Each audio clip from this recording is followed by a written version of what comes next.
Əslində bu ilin ya da keçən ilin mövzusu deyil. İnformasiya burulğanı, sosial media qurumları bizim həyatımıza daxil olandan bəri var və bu belə də olmalıdır. Çünki media artıq ayaqlaşmağa öyrənməlidir. İnsanlar yeni şeylər istəyir. Texnologiya bizdən daha sürətlidir.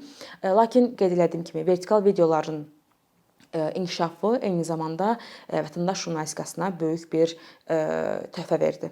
Çünki artıq hər kəs hər şeyi paylaşa bilər, hər kəs hadisənin müxbiri ola bilər, hər kəs öz ətrafında baş verənləri böyük cəmiyyətlə, böyük icmalarla bölüşə bilər və bu da yenə oxucular üçün bir növ o lənət funksiyasını daşıyır. Çünki onlar artıq bilmirlər ki, bu müxbir kimdir, bu insan kimdir, məndən bu hadisəni paylaşır, nəyə görə bu videonun milyonlarla izləməsi var, laykı var, yəni bəyənməsi var, şərhi var və s. və yəni bir növ artıq o necə deyərlər, mediaya olan inamsızlıq vertikal videolarla hardasa özünü kompensasiya etdi. Çünki insanlar dediyim kimi özü kimi olan insanın xəbərinə daha çox inanmağa başladı, nəinki bir media qurumunun, bir jurnalistin və bu da öz növbəsində bu informasiya burulğanında insanların daha çox başının qarışmağına, daha çox tənqidi düşüncədən uzaqlaşmaqlarına səbəb oldu.